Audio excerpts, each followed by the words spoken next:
Oi pessoal do terceiro, tudo bem? Tudo certo com vocês? Olha só, a partir de agora a gente começa a trabalhar conteúdos bem importantes que são clássicos no Enem, e ecologia é um deles, e sempre cai, e a gente sabe que é um debate interessante, é um debate importante, é um conteúdo muito rico e muito gostoso de se ensinar e de se estudar, tá?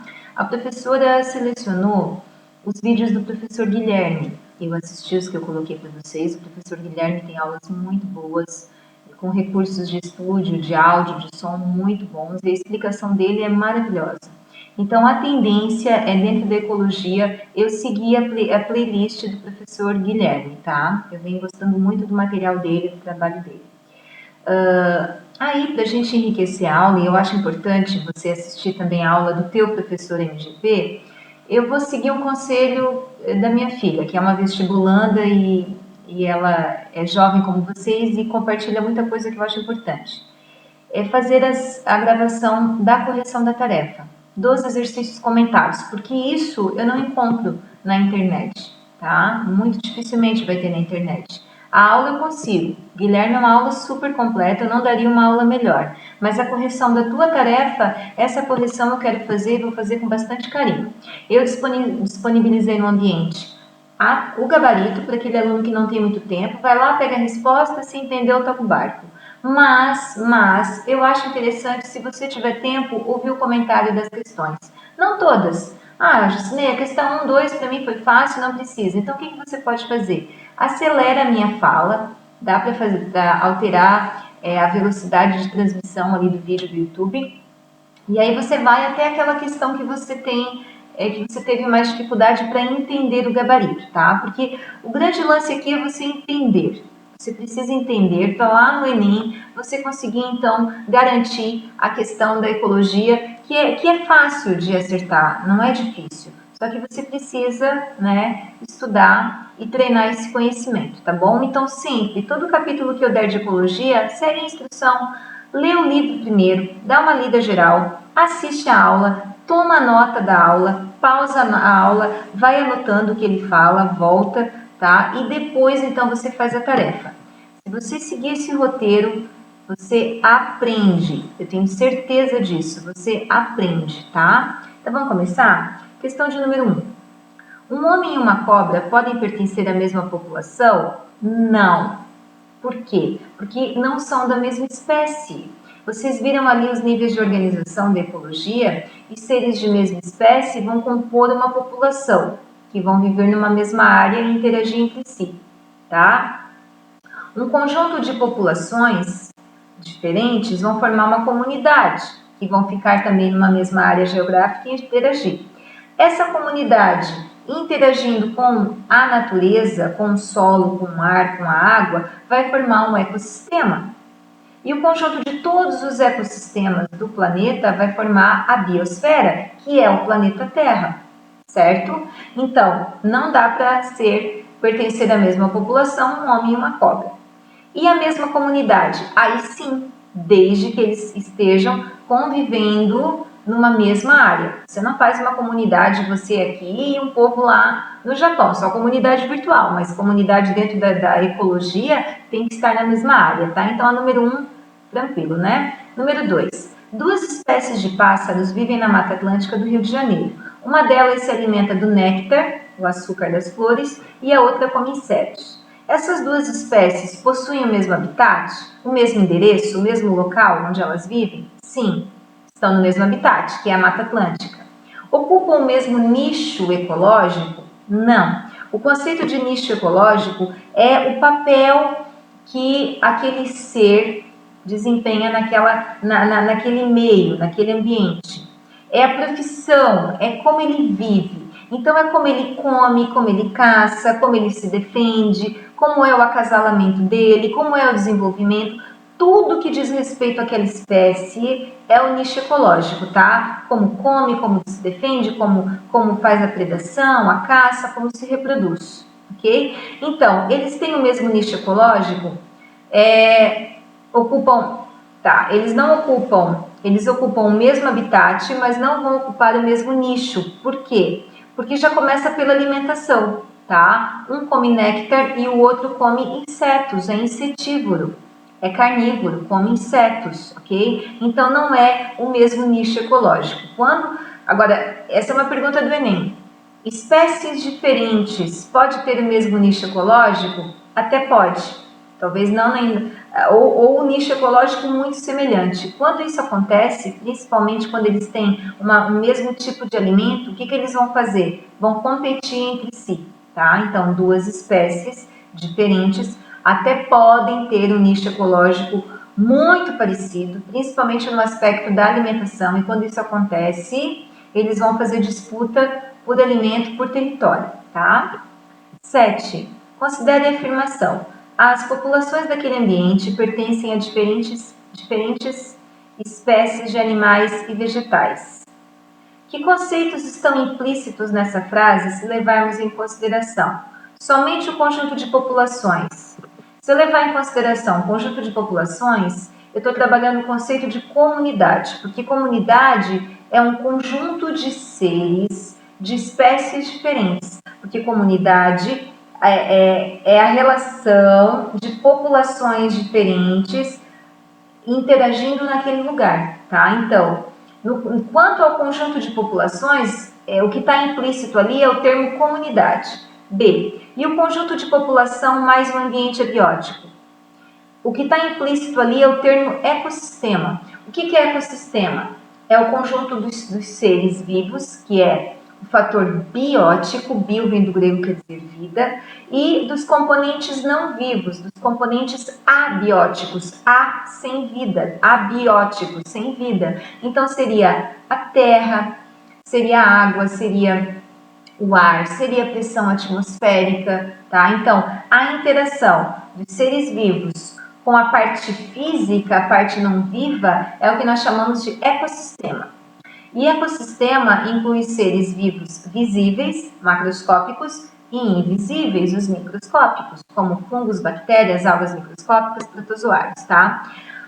Uma poça d'água pode ser um ecossistema, o aquário da tua casa pode ser um ecossistema, a praia é um ecossistema, a floresta amazônica é um ecossistema, tá? Então, o tamanho pouco importa, mas se tem ali fatores bióticos interagindo com os abióticos, ou seja, seres vivos com fatores físico-químicos, é um ecossistema. Questão 8 é a próxima, da UDESC. Analise as proposições em relação à ecologia. 1. As populações são formadas quando vários indivíduos da mesma espécie vivem em uma mesma área e mantêm relação entre si? Correto. 2. O habitat corresponde ao modo de vida ou ao papel ecológico que a espécie desempenha no ecossistema? Eu botei ali em vermelho porque não é o habitat. Qual é a palavra que tem que estar ali, que representa como ele vive, esse ser vivo, como ele se alimenta, como ele se reproduz, como ele caça, como ele se defende? Qual é a palavra? Nicho ecológico. Então a 2 está errada. 3. Comunidade ou biocenose são formadas por indivíduos da mesma espécie? Não. Ali está o erro. É de espécies diferentes, que possuem pouca relação de interação entre si. Outro erro.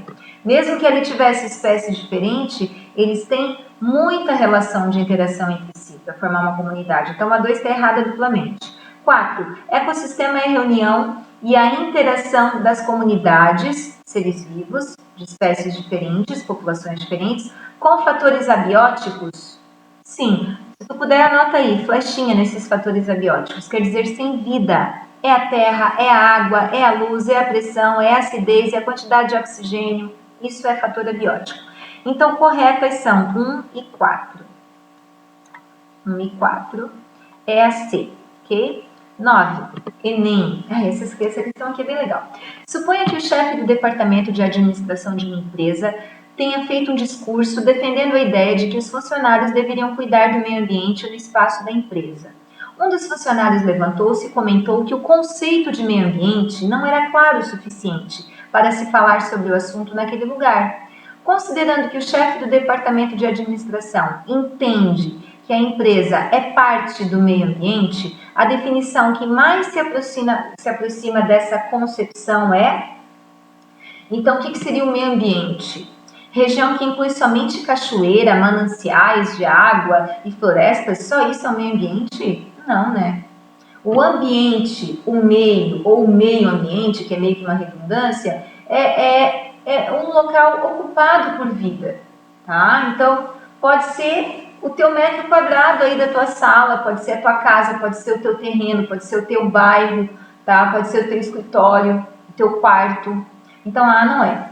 A B, apenas locais onde é possível o contato direto com a natureza. Então, meio ambiente é só natureza? Não, meio ambiente é onde estão os seres vivos, que pode estar lá no concreto, lá do centro de uma grande metrópole. Isso é meio ambiente. Locais que servem como áreas de proteção, onde fatores bióticos são preservados. Não, não é só essas áreas. D, apenas os grandes biomas, como Mata Atlântica, Mata Amazônica, Cerrado e Caatinga? Não. Ou qualquer local em que haja relação entre fatores bióticos, seres vivos, e abióticos, não vivos, seja ele natural ou urbano. É essa, tá? Então é uma questão bem boladinha, bem bacana. Questão 10. Considere as frases seguintes. 1. Atualmente o Ratus novérgicus, que é o nome científico, né, de uma espécie, ocorre em todos os continentes. 2. As ratazanas, que aí a gente já está falando de população de uma cidade, vivem principalmente na rede de esgotos e depósitos de lixo. E 3. Um rato branco, que é um indivíduo, é uma espécime, é um ser isolado, é submetido a um experimento de fisiologia em um laboratório. As frases nos quais se mencionam, respectivamente, indivíduo, uma espécie e uma população. Bom, o indivíduo é o 3, que é o rato branco, é um indivíduo, unidade, uma espécie. A espécie, que é um tipo de ser vivo, é o 1, que é o Ratus novérgicus, que é o nome científico do rato. E a população é um conjunto de seres de mesma espécie, então ali quando fala ratazana. Então é a letra D, 313. Outra questão muito bem bolada também, eu gostei dessa questão. Aliás, as questões do livro de vocês eu gosto muito, tá? A gente vai agora explorar bastante o livro, porque são questões maravilhosas para a gente fazer treino de conteúdo. Questão 11. Durante o verão, podem ser encontrados sobre as folhas de uma certa planta um tipo de gafanhoto verde ou esperança e um determinado tipo de louva-a-Deus, também verde. Então, você tem sobre as folhas de uma certa planta 2 seres diferentes, 2 espécies. O primeiro desses insetos alimenta-se de folhas da planta e enterra seus ovos no solo, enquanto que o segundo é predador, alimenta-se de insetos e usa o caule da mesma planta para fixar seus ovos. Esses insetos apresentam o mesmo habitat? Sim, estão sobre a mesma folha de uma mesma planta. Mas no mesmo nicho ecológico? Não. Um se alimenta de planta, o outro de outro inseto.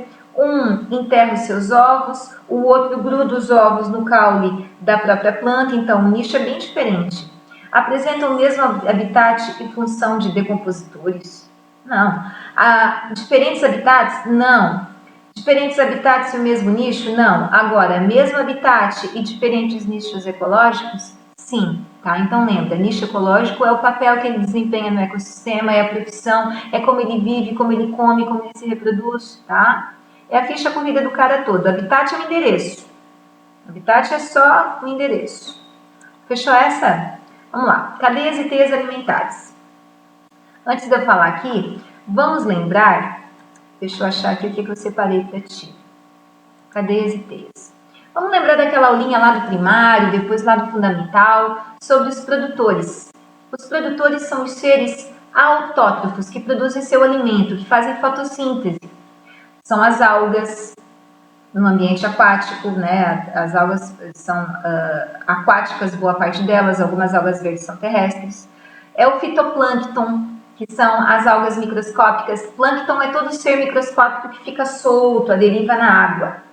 Plâncton é isso, todo ser microscópico que está na água. Aí dentro do plâncton você tem fitoplâncton, fito vem de alga, planta, tá? E tem o zooplâncton, zoo, animal. Então, fitoplâncton são algas microscópicas, também são produtores, tá? Então, o produtor é todo ser autótrofo, que faz o seu alimento, que usa a energia solar, a clorofila, para produzir glicose, açúcar, matéria orgânica, certo? Ok, então produtor, plantas, algas, fitoplâncton. Consumidor são os seres heterótrofos, os seres que não produzem o seu alimento, que precisam se alimentar ou de plantas, tá? Ou de animais, ou dos dois. Nós somos assim, nós comemos plantas e animais, então nós somos onívoros. O leão, por exemplo, é carnívoro, ele se alimenta de outros animais, tá? Aí dentro dos consumidores, você tem o consumidor primário, que é o que come a planta. Aí você tem, ó, olha pra cá, deixa eu te mostrar aqui. Opa, não saí, né? Deixa eu voltar pra cá, desculpa. Então você tem aqui a planta, que é o produtor, tá? O grilo, que vai ser o consumidor primário, que vai se alimentar dessa planta. Ele vai servir de alimento para o sapo. Ó, veja que a seta esse vai servir de comida para esse é de comida para esse. Então, a seta é sempre assim, a direção daquela cadeia, né? Então, a seta indica a comida para onde vai ser comido, tá? O grilo, então, é consumidor primário porque come a planta. O sapo é consumidor secundário porque come o grilo. A cobra é consumidor terciário porque comeu o sapo, que o sapo é secundário porque comeu o grilo é primário porque comeu a planta. E o último nível trófico, tropos vem de alimento. O último nível desse caminho do alimento, dessa matéria, é o consumidor, é o terciário ou quaternário, que nesse caso aqui é o gavião, ele está no topo. Ele está no topo da cadeia alimentar, tá? Então vamos voltar aqui, essa questão. Você tem aqui, não é uma teia, você tem uma cadeia, você tem uma teia alimentar, porque daí no ensino médio a coisa tem que ficar pior, né? A gente tem que acabar com a raça de vocês, então a gente vai trabalhar com o conceito de teia alimentar. O que é teia alimentar? São várias cadeias alimentares interligadas. Então, o mesmo animal pode ser, dependendo da rota do alimento, ele pode ser consumidor primário, mas dependendo do que ele come e a rota daquele alimento, ele pode ser secundário, terciário e quaternário. Então, numa teia alimentar, um animal pode ocupar vários níveis tróficos, várias posições. Pode ser consumidor de primeira ordem, de segunda ordem, de terceira ordem, tá? Isso no vídeo estava bem explicadinho. Então, você tem aqui, para você se achar numa teia, você tem que identificar o produtor, tá bom? Grava isso, ponto de saída, produtor. Então, o produtor aqui é quem produz o alimento, é o autótrofo, é planta. Então, você tem aqui o capim é o produtor. O capim vai servir de alimento para o gafanhoto, para o coelho, para o rato. Então, gafanhoto, coelho e rato são consumidores primários de primeira ordem. O gafanhoto serve de alimento para o lagarto e para o gavião. Então, o lagarto é consumidor secundário, porque ele comeu o gafanhoto, que é consumidor primário, que comeu a planta, que é o produtor. O gavião também vai ser consumidor secundário quando come o gafanhoto. O capim serve de alimento para o coelho é consumidor primário, que vai servir de comida para o gavião, que é o consumidor secundário, que vai servir de comida para a serpente, que é consumidor secundário, e a serpente serve de alimento para o gavião também. Quando o gavião come a serpente, ele vai ser que nível agora? Ele vai ser terciário, porque veja bem, capim é o produtor, o rato é o consumidor primário, a serpente é o consumidor secundário e o gavião, quando come a serpente, é consumidor terciário. Então, veja, nessa rota aqui, ó, do fluxo de matéria e energia, o nível do gavião é diferente dessa rota aqui, tá? Então, aqui eu só coloquei, né, quem são os consumidores primários? Gafanhoto, coelho e rato. Quem são os secundários?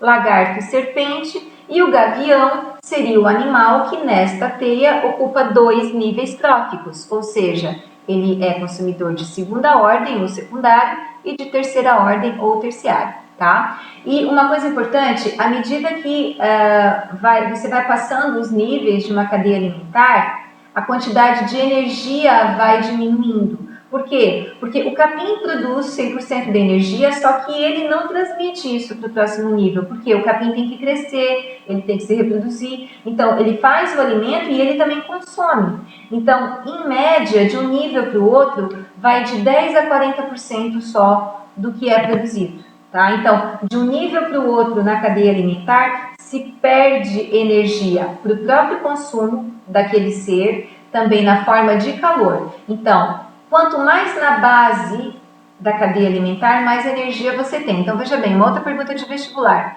Quem vai ter mais acesso a níveis energéticos mais altos?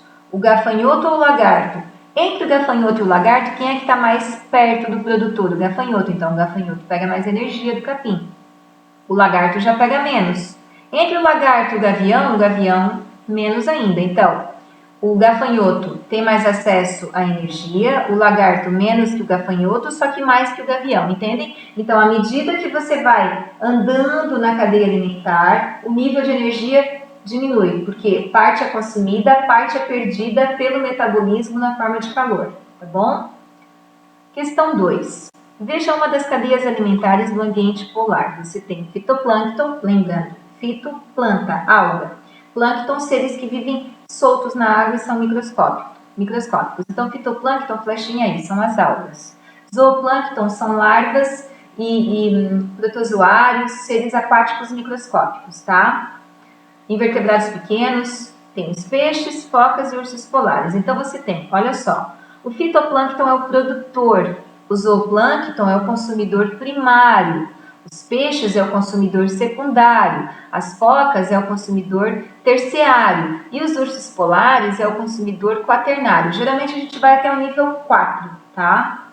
Sabendo que houve contaminação desse ambiente por um poluente não biodegradável, um poluente que se acumula ali, que não serve de alimento e não passa pelo processo digestivo, por exemplo, o cocô é um poluente, mas ele é biodegradável. Ele é feito de matéria orgânica e aí fungos e bactérias ajudam a decompor isso, tá? Já o plástico é um poluente persistente, ele demora anos, centenas de anos para se degradar. A gente nem fica vivo para ver isso, pode levar até 500 anos para se degradar, é uma praga o plástico. E metais pesados como chumbo, mercúrio, cádmio, eles também não são biodegradáveis e eles são bioacumulativos. Eles se acumulam no corpo dos seres vivos, tá? Eles não desaparecem e eles causam problemas de saúde, né? Sobrecarrega rim, fígado, pode desencadear certos tumores, enfim, são altamente nocivos, prejudiciais para os animais e para nós também, que somos animais também nessa teia da natureza, né? Então, com o tempo espera-se que a concentração do poluente, que pode ser mercúrio, por exemplo, acabe sendo encontrada em qual dos componentes da cadeia? Justifique sua resposta. Isso nós vamos ter que fazer uma revisão disso aqui, ó. Deixa eu ver. Bioacumulação. A bioacumulação é bem importante da gente retomar aqui nesse exercício, porque o nome já diz, ó, bioacumulação. É algo que não é degradado, não é decomposto, não é desmanchado, ele se acumula na natureza. Vamos pegar exemplo o mercúrio. Tá? O mercúrio ele é usado na garimpagem para fazer a separação ali do ouro, das impurezas, e acaba sendo lançado ali naquele ambiente. Isso é um grande problema. Ele também pode ser usado aí pela indústria, ele também é componente de pilhas, de lixo, e aí quando a gente não faz o descarte correto, aquela água do lixo que a gente vai falar sobre isso, o churume, pode ter esse mercúrio, daquele lixo vai para o solo, do solo vai para os lençóis freáticos, que vai lá para os reservatórios, a gente acaba tomando ou comendo isso. Então o que acontece? Dá uma olhada aqui no slide, ó. Metais pesados que podem também estar nos agrotóxicos, no veneno da lavoura. Quando você lança isso na natureza, ele não desaparece, ele fica na natureza. E ele acaba sendo incorporado pelos seres da cadeia alimentar. E os do topo, tá? Que são os que comem muito para se satisfazer, como esse poluente, por exemplo, o mercúrio, ele não desaparece, ele só vai se acumulando, quem está no topo da cadeia acaba sendo mais contaminado. Às vezes o aluno confunde isso com energia. Não, o fluxo de energia, quem está no topo, pega menos. Agora, o fluxo de poluente bioacumulador, quem está no topo é o mais poluído. Tá? Então, por exemplo, foi lançado aqui nessa água um agrotóxico ou o mercúrio. O que acontece? Contaminou a água. Aí na água tem seres autótrofos, as algas, por exemplo, as plantas aquáticas, que vão absorver esse poluente. Vai ficar no corpo desses seres, que vai servir de alimento para o zooplâncton, que são as larvas, animais pequenos, que já vão adquirir todo aquele poluente na íntegra para eles. O zooplâncton vai servir de alimento para os peixes. Os peixes comem algas, podem também se alimentar de zooplâncton. Então o zooplâncton vai comer todo o poluente que estava no zooplâncton, que assimilou todo o poluente que estava na alga. E aí o peixe grande vai comer esse peixe pequeno e vai pegar todo o poluente 100% que estava nesse corpo aqui, porque ele não desapareceu, ele se acumulou. E aí nós que estamos no topo dessa cadeia alimentar, ao comer esse peixe, vamos pegar todo o poluente vindo desde a base. Então esse cara aqui é o mais ferrado, é o que vai estar com mais bioacumulação ali de poluente, entenderam? Então, sabendo disso, dessa cadeia alimentar aqui, quem vai estar com mais poluente no seu corpo? Os ursos polares, tá? Porque eles estão no topo da cadeia alimentar e a gente está falando de bioacumulação ou magnificação trófica, que é o que? É o acúmulo de poluentes não biodegradáveis, como mercúrio, metais pesados, agrotóxico, ao longo da cadeia alimentar, tá? Isso é muito importante, isso cai bastante, não é difícil, tá? Não é difícil. Quando o ser humano come arroz, que tipo de consumidor ele está representado na cadeia? Quando ele come arroz é planta, né? Então ele é um consumidor primário. Agora, quando ele come bife é músculo, né? É tecido de cadáver, é tecido muscular de cadáver, que é o boi, tudo certo, eu adoro também um bifezinho. Né? Respeito os vegetarianos, mas também quero que os vegetarianos respeitem o meu gosto pela carne. Então, o que acontece? Quando o homem come o boi come o capim. Então, veja, capim é o produtor, o boi é o consumidor primário, você, quando come esse boi, você é o consumidor secundário, ok? 4. Você aprendeu que a quantidade de energia diminui ao longo da cadeia, pois parte dessa energia se perde na forma de calor, pelo próprio metabolismo, é gasto também. Explique por que a energia de um ecossistema não acaba, ok? Na ecologia a gente vai aprender os ciclos, que é o fluxo de matéria e energia. A matéria, ela é reciclável, então nós não desaparecemos do planeta, na verdade. A nossa biomassa, nossa quantidade de matéria, quando nós morremos, entra em decomposição por fungos, bactérias, e isso então devolve para a natureza. Os nossos compostos orgânicos são transformados em inorgânicos e volta para a natureza. Tá? E aí as plantas pegam esses compostos inorgânicos, transformam em açúcar, que é orgânico, e devolve para a cadeia alimentar. E serve de alimento para os animais, e os animais vão servir de alimento para os outros animais. Então vejam, a matéria é reciclável, ela se recicla, ela se degrada e é refeita. A energia não. A energia ela é unidirecional. Ela começa na base dos produtores em alta quantidade e à medida que vai percorrendo o caminho da cadeia alimentar, ela vai diminuindo. Então, tem que ser reposta. Quem repõe essa energia? O Sol. O Sol é a fonte total primária de energia do planeta Terra. Se tirarmos o Sol do planeta, e o Sol é a base de hidrogênio, tem um prazo para ele, tá? Se tirarmos o Sol, os seres autótrofos, por fotossíntese, vão desaparecer. E aí todo o resto da cadeia alimentar também, porque as plantas é a base de tudo, tá? Então seria o Sol. O Sol é a fonte externa de energia. Um agricultor utilizou um agrotóxico persistente para eliminar insetos que atacavam sua plantação de algodão. Como você explica a presença desse agrotóxico no corpo de algumas espécies de aves, já que essas aves não comem plantas de algodão? Tá? O que acontece? Então, olha só, ele colocou veneno na lavoura, né?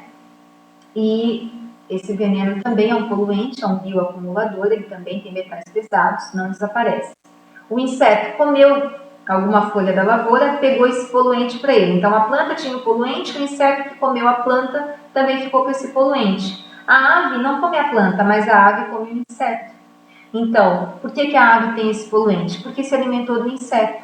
E esse CEP, então, está dentro desse ciclo da bioacumulação ou da magnificação trófica. Grava esse nome. Qual é a próxima? 6, é isso? A cadeia alimentar abaixo é encontrada em um determinado lago. Então, você tem ali as algas, que é o produtor, os microcrustáceos, que é um consumidor primário, e os besouros aquáticos, que é o consumidor secundário. Supondo que o lago seja utilizado como criadouro de peixes e que estes se alimentam dos besouros, a população de algas pode ser prejudicada? Sim, tá? O que acontece? Os besouros serão comidos pelos peixes e a população vai diminuir de besouros. O que vai acontecer? A população de microcrustáceos vai aumentar, porque era comida para o besouro vai diminuir, aqui então vai aumentar. Aumentando a população de microcrustáceos, diminui a população de algas, porque eles vão estar em maior quantidade.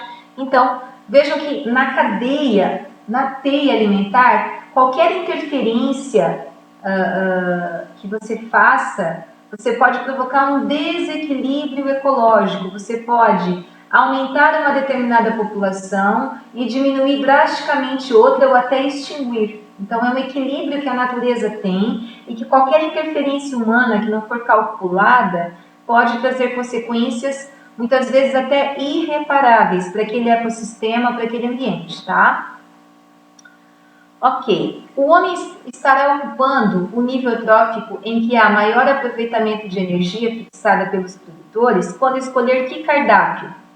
Um cardápio que seja só de plantas, porque lembram que eu falei que na cadeia alimentar os produtores detêm a maior quantidade de energia e que a cada nível trófico isso vai diminuindo? Então a resposta é a D de dado, pão com geleia de frutas, ok? A 8 traz uma teia. E aí você olha essa teia, você não sabe onde é que você vai se encontrar, se achar. Então veja bem, essas plantinhas aqui embaixo, ó, é o teu ponto de partida, são os produtores. E a seta vai indicando ali, ó, os consumidores primários. E aí você vai seguindo a seta, ó, do grilo para esse lagarto, do lagarto para essa ave. Então veja, o grilo é consumidor primário, o lagarto é secundário e essa ave aqui é terciária, né? Aí você olha, você vai seguindo outras rotas. Aqui, o capim serve de alimento para essa ratazana serve de alimento para a cobra. Então, a ratazana é consumidor primário, a cobra é secundário.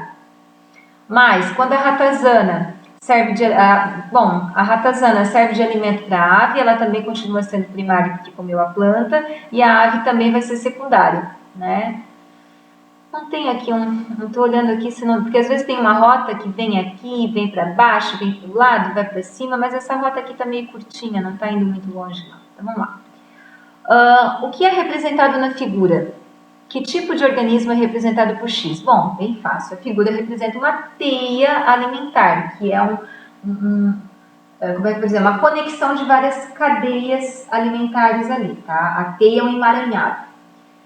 Que tipo de organismo é representado por X? Aqui está o X, aqui está o X, aqui está o X. O X, ele não é nem produtor, nem consumidor primário, nem secundário, nem... tudo que vai para o X morre ali. Sabe o que é o X? O X é o decompositor. São os decompositores. E quem são os decompositores? Bactérias e fungos. O que eles fazem? Eles pegam a matéria orgânica e degradam ela para voltar a ser inorgânico. Eles quebram, decompõem, tá? Então, X é o decompositor. B. Qual seria a consequência do desaparecimento das aves mostradas na figura abaixo? Bom, se eu tirar as aves daqui, vai aumentar a população dos outros níveis, né? E vai diminuir, vai aumentar algumas populações e vai diminuir ou desaparecer outras. Vai provocar um desequilíbrio ecológico nesse ecossistema, tá? C. Qual seria a consequência do desaparecimento de plantas? Bom, tirando as plantas, ia extinguir todos os seres dessa cadeia, dessa teia alimentar. Não ia sobreviver um, tá? Então, simplesmente isso, a extinção. Estamos terminando, tá, gente? É cansativo, né? Mas vamos lá, vamos mais um pouquinho aqui. O mercúrio é um metal pesado que, acima de determinadas concentrações, é tóxico ao sistema nervoso central, cérebro, medula, né? Em regiões de garimpo de ouro na Amazônia, o mercúrio entra nas cadeias alimentares dos peixes. A tabela abaixo representa os hábitos alimentares dos peixes da região. Qual deles é mais aconselhado para alimentação?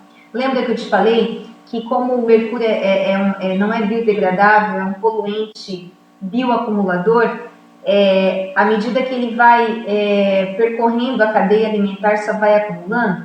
Então teria que ser um peixe que não come outros peixes, que não come outros seres daquela água com mercúrio. Teria que ser um peixe que se alimenta de frutas e de plantas. Então seria o pacu, tá? O pacu, não é que ele não vai ter mercúrio, mas como ele está bem no começo da cadeia alimentar, ele é um consumidor primário, o pacu vai ter menos mercúrio do que o que está na ponta, por exemplo.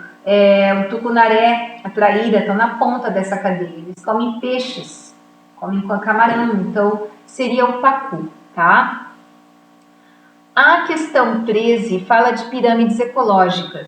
E eu separei aqui para a gente lembrar os tipos de pirâmides, né? Pirâmide ecológica é uma forma de representar uma cadeia alimentar simples, usando então retângulos, sendo que a base é sempre produtores, tá? Então vou ter que, não sei se vai aparecer a seta, porque eu tive que baixar de novo o meu gravador de tela e eu não estou conseguindo usar a seta. Não sei se vai aparecer a seta para vocês, mas vamos lá. Essa pirâmide aqui de energia, tá? Tá em inglês, mas é de energia. A base aqui no verde, ó, só o P de produtores. Então, sempre a base vai ser produtor, tá? Em todas as três pirâmides. Porque você tem três tipos de pirâmide. A pirâmide de energia, a pirâmide de biomassa e a pirâmide de indivíduos, de números daquela cadeia. Então, a base sempre é o produtor. O segundo retângulo vai ser sempre o consumidor primário, depois o consumidor secundário e o último o terciário. Tá? É sempre assim.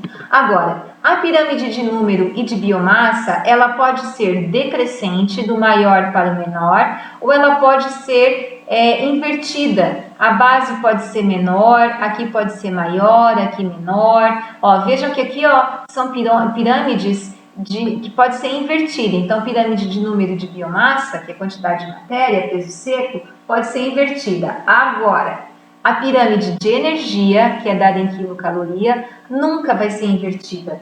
Ela sempre vai ser decrescente, sempre vai ser do maior para o menor. Por quê? É pirâmide de energia. Onde é que tem mais energia numa cadeia alimentar? Na base, nos produtores. Então é sempre assim, do maior para o menor, tá? Gravou isso?